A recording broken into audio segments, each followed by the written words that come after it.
¿Qué nos vamos a encontrar en Crónica de una matanza impune? Este libro es un ensayo histórico que aborda la masacre de emigrantes canarios en Cuba en 1926, en una época en que 3 de estos emigrantes secuestraron a un rico terrateniente, a Enrique Pina Jiménez, porque los trataba de manera despótica, como todo un señor feudal. Incluso uno de ellos, es decir, de los secuestradores, Secundino Rosales, que era de Tenerife, se enfermó, había perdido todos sus ahorros cuando en Cuba ocurrió la quiebra del banco en 1920, y acudió a este terrateniente para quien él trabajaba y le pidió de los jornales que le debía 5 pesos para comprar medicamentos. Y el colono, este hacendado, le dijo que no, que él no era una botica, que se fuera a mendigar a otra parte. Y entonces en venganza lo secuestraron el 3 de mayo de 1923 y se produjo, bueno, esa situación. Tuvo que pagar 800 pesos. Llegaron a un pacto entre ellos de que no iba a denunciar lo ocurrido, lo incumplió, y entonces se produce un segundo secuestro, que es el que narro en la obra, Crónica de una matanza impune. La llamo impune porque a raíz de este secuestro, bueno, después que fue liberado, como él había luchado en la guerra de independencia y era amigo del presidente de la República, Gerardo Machado y Morales, le pidió venganza, que lo ayudara a vengarse. Y se produce una persecución de personas que nada tenían que ver con el secuestro. Se produce una masacre, decenas de canarios, de españoles y también de algunos cubanos que nada tenían que ver con los hechos fueron asesinados. Las autoridades y la prensa en general, yo la analizo mucho la prensa, los periódicos más importantes de Cuba, El Heraldo, el Diario de la Marina, La Lucha, relataban los sucesos distorsionando, engañando a la opinión pública, diciendo que eran suicidios, cuando en realidad la Guardia Rural era quien los ahorcaba. Se produce un éxodo de esta región central donde ocurrieron los hechos, que fue en Ciego de Ávila, hacia diferentes lugares, tuvieron que huir los campesinos. Al final, de los 3 secuestradores principales, es decir, de Secundino Rosales, Ernesto Rodríguez y José Pérez, solo capturaron a Secundino Rosales, y el cómplice del secuestro, que también era un canario, Domingo Chinea, muy joven, igualmente fue capturado por las fuerzas represivas. En el caso de Secundino, fue capturado porque entregó uno de los billetes que estaban circulados, es decir, que estaban identificados, y por eso lo capturaron el 22 de mayo de 1926 en un poblado de la región central de Cuba que se llama Caibarien, y entonces también corrió la misma suerte de los suicidados. Fue asesinado en el cuartel de la Guardia Rural. Destacar que este hecho tuvo una connotación nacional y más allá de las fronteras cubanas, porque la comunidad de migrantes hispanos se horrorizó ante lo que estaba ocurriendo. Y, por ejemplo, el presidente de la Beneficencia Canaria, Cayetano Betancourt, protestó ante el presidente de la República, escribió una carta para que se controlara la situación, se apaciguara, que no ocurrieran más los asesinatos, y al final lo que logró fue que lo expulsaran de Cuba. No tuvo la misma actitud, lamentablemente, el embajador de España en Cuba. Incluso al final al presidente de la República lo que hicieron fue, en un momento lo condecoraron, le dieron una distinción, pero ante la presión popular, después fue destituido el embajador de España en Cuba por esa actitud, como yo decía, no consecuente con su misión diplomática de defender a los súbditos de España que estaban residiendo en la isla. Entonces, en el libro, de manera general, lo que yo hago es eso, narrar el secuestro, las causas sociales, cómo se desarrolló el bandolerismo rural en la región central de Cuba, las causas también económicas, la situación en que vivían estos obreros humildes de origen canario, y también la inseguridad que existía también en el sistema judicial, cómo había corrupción, porque estas personas no fueron llevadas a juicio, lo que hicieron fue asesinarlas. Entonces, por eso le digo una matanza impune. En el caso de los que tuvieron que ver con los asesinatos, por ejemplo, el cabo Rosales, que fue la principal figura que asesinó personalmente a los canarios, lo que hicieron fue ascenderlo después. Igual ocurrió con un juez. Igual ocurrió con Desiderio Rangel, que era teniente coronel, jefe de la Guardia Rural. Lo que hicieron fue ascenderlo a coronel cuando se acabó la masacre. La masacre ocurrió desde el mes, vamos a llamarle desde el mes de marzo, empezaron los hechos, hasta el mes de julio. Y finalmente a un grupo que estaba preso en Camagüey en el año 1928, al ver, estuvieron casi 2 años presos, al ver que no había razón para que estuvieran detenidos, fueron liberados porque no tenían nada que ver con los sucesos. Y entonces en la obra yo lo que hago es eso, un ensayo sociológico para ver la vida como era en Cuba, las causas del hecho, la manipulación que le dio a la prensa y las consecuencias que tuvo este hecho que se le llama una página negra en la historia de Cuba, en la historia de las relaciones de Canarias y Cuba, que nada tenían que ver con esto, porque siempre fue una relación afectuosa, de mucho amor hacia el canario. Sí, es de extrañar historias como esta que calen hondo y que bueno, que se vean estos hechos cuando todo el mundo habla de lo bien que los canarios pues iban a trabajar, a ganarse el pan y tal, y eran muy queridos allí, ¿no? Esto es un hecho excepcional, uno de los pocos hechos sangrientos en los que se vieron implicados canarios, porque generalmente el canario siempre fue muy querido, como te decía, muy respetado por su capacidad para trabajar, por su alegría, por su manera de mezclarse con el cubano. En Cuba no se le decía, se le decía isleño, si lo demás eran españoles, pero el canario era isleño. Para nosotros siempre, y además la mayoría como yo, que el libro se lo dedico a mi abuelo, que era canario, Eusebio Quintana Macías, de Arucas.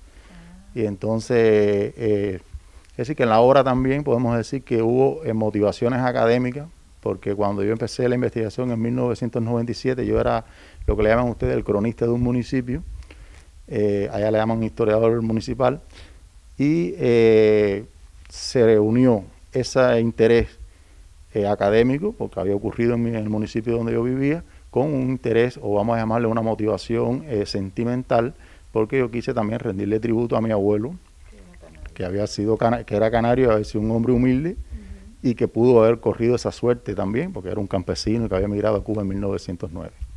¿Y es fácil para ti haber hecho tanto este libro como otros a lo largo de tu trayectoria, estando en Cuba, estando aquí?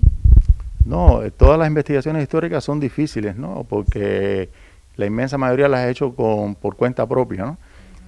Algunas sí ya con un apoyo estatal en Cuba o en Ecuador, pero la mayoría las he hecho por mi cuenta. Y entonces esta investigación tuve que desarrollar las indagaciones, tanto en la provincia Ciego de Ávila, donde ocurrieron los sucesos, tuve que ir a otra provincia, Camagüey, a otra que se llama Santi Espíritu, tuve que ir a La Habana varias veces, revisar la prensa, cientos y cientos de periódicos de ese año 1926, además realizar entrevistas, porque todavía quedan sobrevivientes de la época, pero el libro me dio, el esfuerzo me dio gratificaciones. Por ejemplo, pude escribir un serial para la radio dramatizado de 50 capítulos basado en la investigación.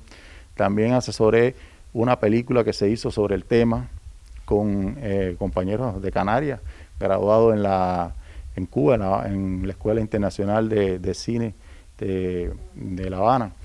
Y entonces, aunque le cuesta a uno ese esfuerzo, ¿no? Pero la pasión te lleva a superar todos los obstáculos y poder terminar, ¿no? Con este producto que en definitiva es un producto cultural que uno sabe que es para rescatar, para preservar la memoria histórica tan importante a la hora también de mantener la identidad de los pueblos.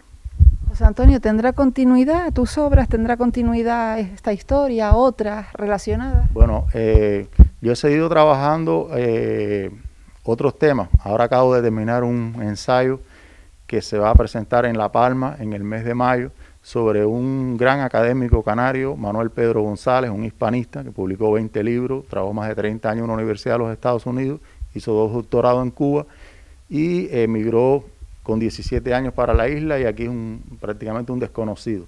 Entonces estamos tratando de contribuir a que se conozca, se rescate la memoria de este hombre que publicó cientos de artículos en revistas especializadas, fue amigo de Gabriela Mistral, de Pablo Neruda, de la gran intelectualidad de su época. Vivió desde 1893 hasta el 7 de julio de 1974.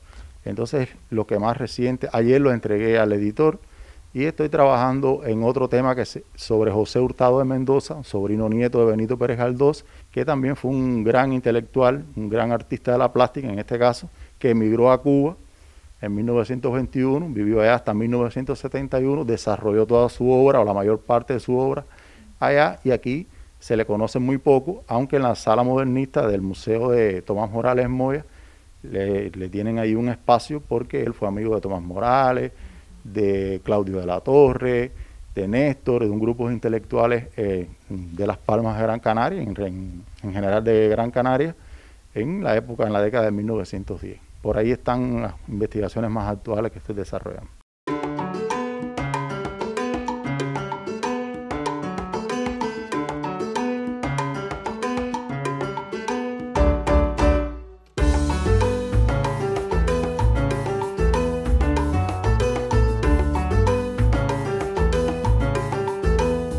El libro pueden adquirirlo localizándome a través de la propia biblioteca de aquí de Santa Lucía.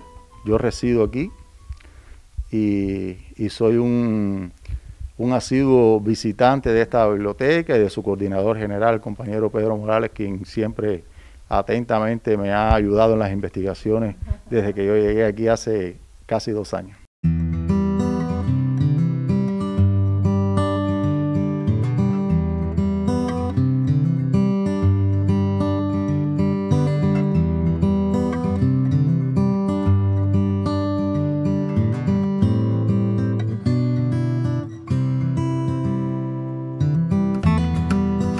Los humanos de múltiples países, en todas las épocas desde tiempos inmemoriales, han intentado bosquejar su vida de forma condensada, ya sea por medio de dibujos, relieves o la palabra oral o escrita.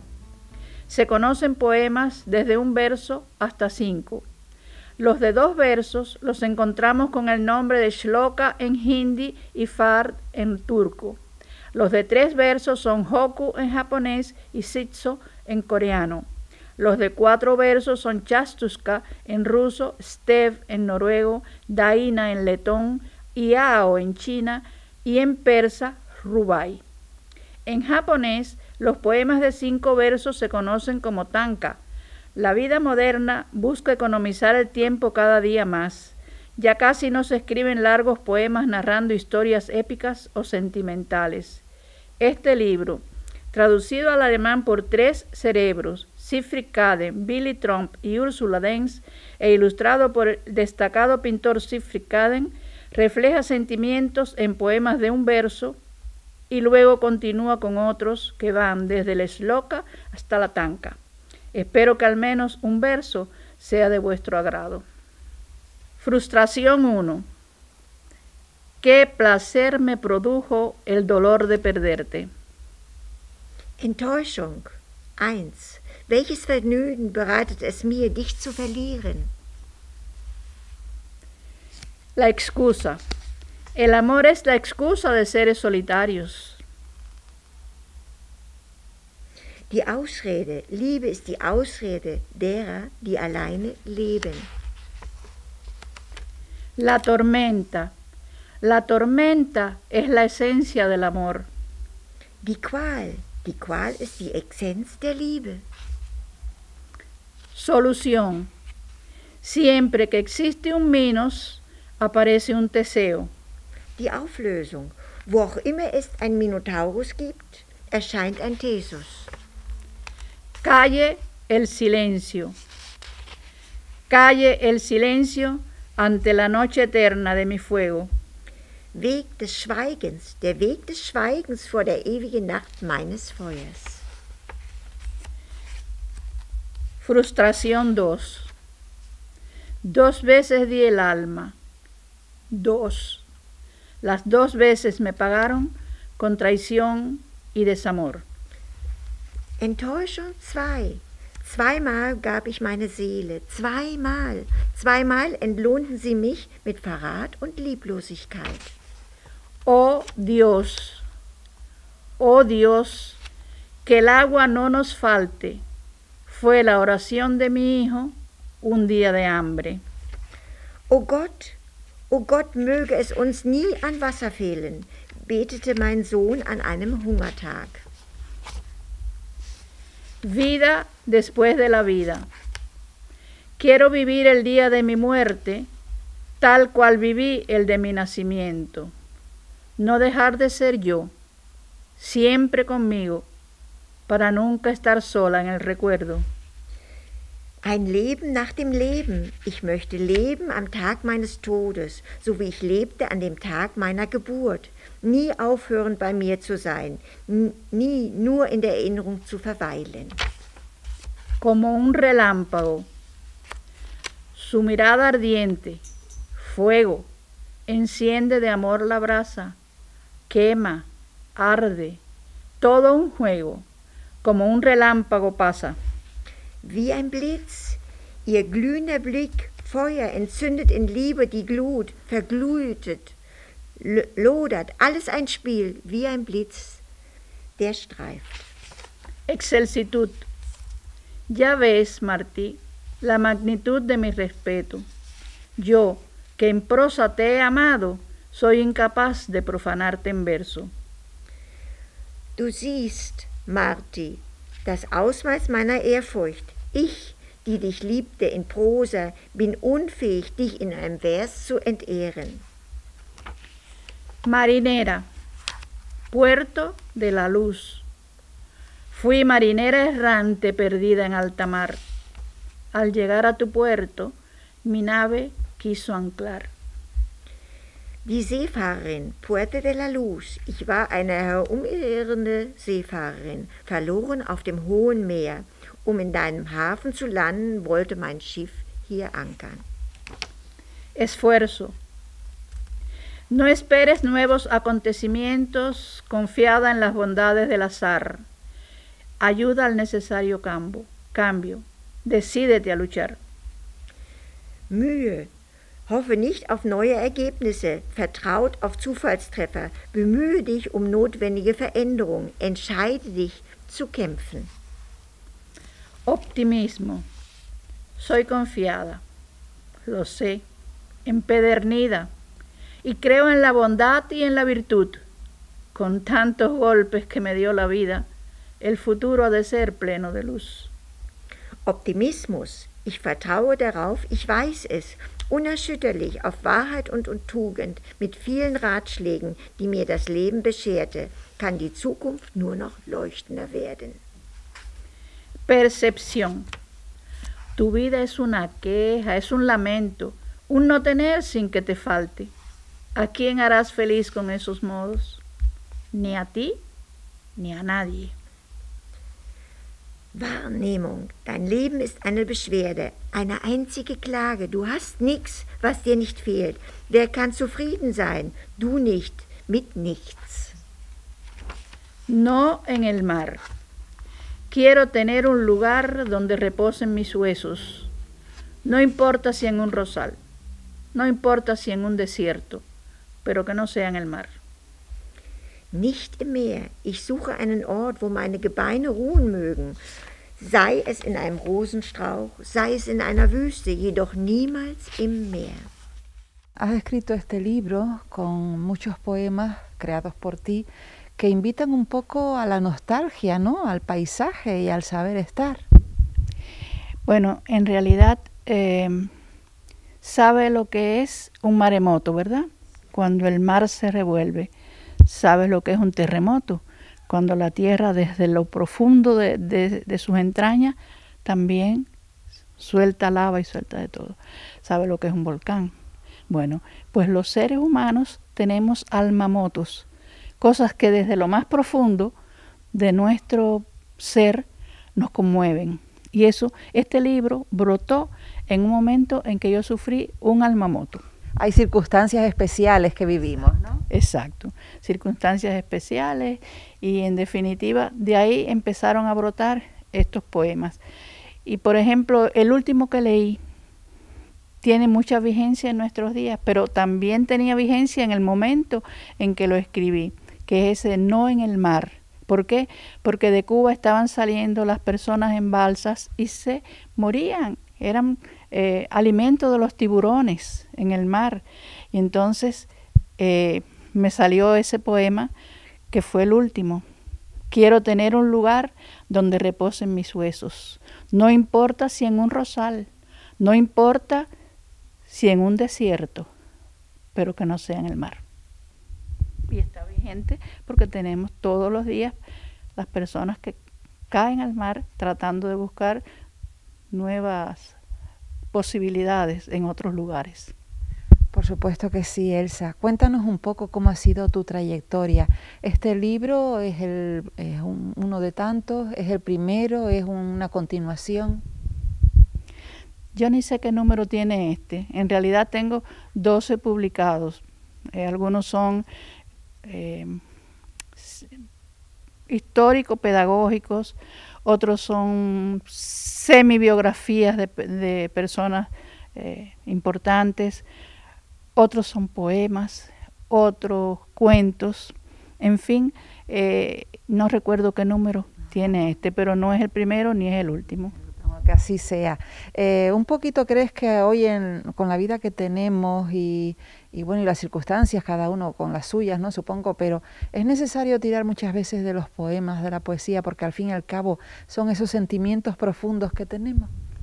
Creo que la poesía salva. Hubo una vez, una época en el siglo XIX, que a algunas personas se le ocurrió decir que la poesía no era necesaria. Y sin embargo, salieron muchas personas a defender la necesidad de la poesía. La poesía vivifica, la poesía nos ayuda a olvidarnos un poco de otras cosas o a sanar heridas. En este caso, este me ayudó a sanar heridas.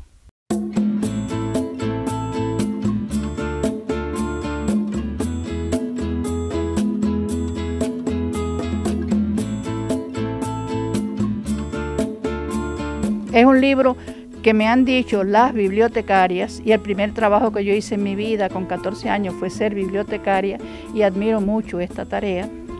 Me han dicho que como este libro no hay ninguno, porque el libro normalmente tiene el texto en un idioma y el texto en el otro, pero este tiene el texto en español, que es el que escribí yo, tiene la ilustración hecha por un alemán de Múnich, que ha sido premio internacional, premio de oro, etcétera, en distintos lugares, y tiene la traducción en alemán. Que las tres cosas en tan pequeño espacio no lo hay, que es el único ejemplar que tiene las tres cosas: español, traducción e ilustración.